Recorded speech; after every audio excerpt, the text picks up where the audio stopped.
Earlier this year, I turned 30, and if I'm gonna be honest, I wasn't looking forward to it.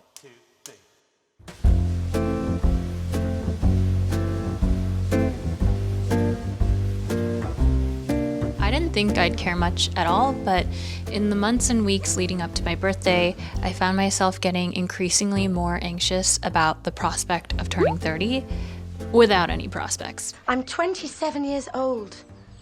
I've no money and no prospects. I'm already a burden to my parents. And I'm frightened. Like, here I am, still living at home with my parents, still paying off my student loan debt, unhappy with my current work situation, still single, and I couldn't help but wonder, did I waste my 20s? Is this going to be my life forever? I don't want to be a burden to my parents. I don't want to prolong adolescence. I want to feel as though I am a well-adjusted 30-year-old with the receipts to back it up. So, needless to say, I had mixed feelings about turning 30. In April, I decided to quit my full-time job after months of deliberating and praying about whether or not I should go back into freelancing. Spring is my favorite time of the year to visit Korea, and since I visit almost every year, I figured, what better time than now to travel? So I booked my flight, and 2 weeks later, I'm in Seoul. When I get there, I'm depressed. And I feel like I should be looking for a job. I don't deserve to be on vacation. But I find that time away can sometimes help you gain perspective on your life back home. And I would say my quality of life improved drastically during those 6 weeks in Asia because I wasn't sitting at my desk all day.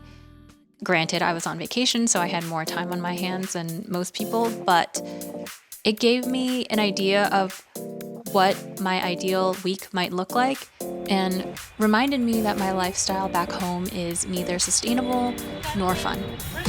You feel alive, let's hit the dance floor. Don't work too hard, might break a backbone. Return of the Mac, the king is back though. Corvette and cash, I never lack those. She saw the stone, you know how that.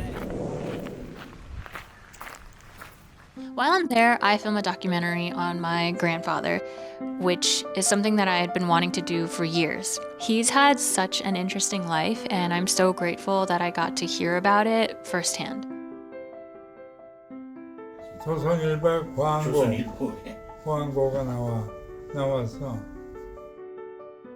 그래서 이거 볼이나 배웠어. 이거 알았어. 내가 목업 처음서부터 그걸로 가려고 해서 말이야.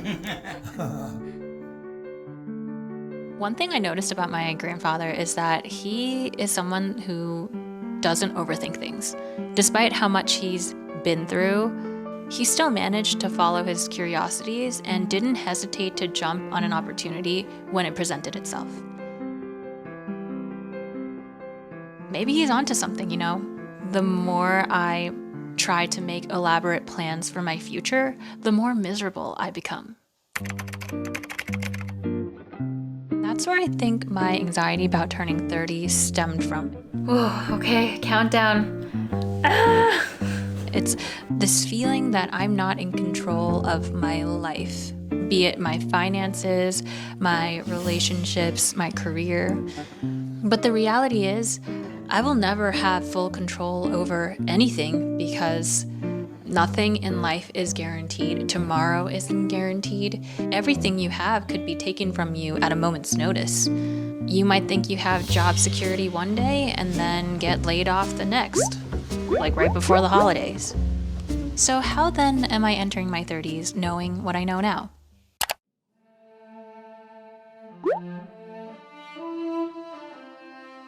You have to grieve the life you expected. Like I mentioned at the beginning of this video, there were a lot of things that I had hoped to accomplish by the time I turned 30, and I didn't. And I had to grieve. A lot. Last month alone, I had a couple promising opportunities come my way that I ended up fumbling, and I cried because it's natural to feel disappointed when things don't turn out the way you had hoped.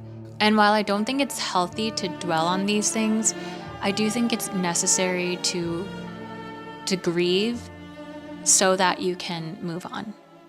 Number 2, I'm still working towards my goals and dreams, but with the understanding that they may never come to fruition. And I have to be okay with that. Which sounds depressing, but it's actually kind of empowering. Because now my focus is on figuring out how I want to spend my days so that I can actually enjoy the process regardless of the outcome. I highly recommend reading the book 4,000 Weeks if you haven't already, because it's all about embracing your finitude and accepting that you can't do everything. It's also one of like 5 books that I read this year. Number 3. Okay, I had to re-record this part due to technical reasons. But if my last point came off a bit defeatist, I'm not saying resign yourself to your circumstances. Acceptance and resignation are 2 different things, and if there's anything I've learned in my 20s, it's the importance of being proactive. Accept your current circumstances, but don't use it as an excuse to not take risks and go after the things that you want. And sometimes we do get exactly what we want, just not on our timeline. I'm being open to the outcomes. I believe that God's plans are infinitely better than mine, and I feel like this whole year was about just kind of trusting repeatedly and surrendering my plans.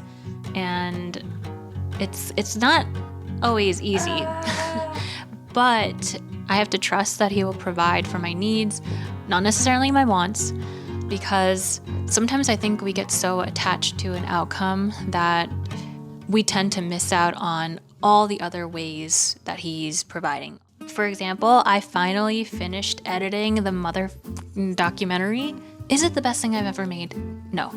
But by God's grace, I was able to finish it, and that's all I can really ask for. This year, I made some new filmmaker friends, and I actually started working on a short film concept with one of them, and hopefully we'll be able to bring that to life. There are other projects in the works too, so I'm not going to say stay tuned for that because I don't like to make promises, but we'll see. We'll see what happens. And yeah, I got to do some fun, cool things over the year as well. So like, things are happening and life could be much worse.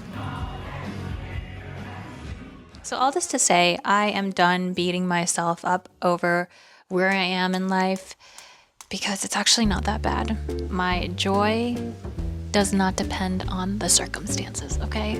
And I hope you show yourself the same grace if you are in a similar boat. Anyway, by the time this comes out, it's gonna be 2024. So Happy New Year and goodbye. My pits are sweating.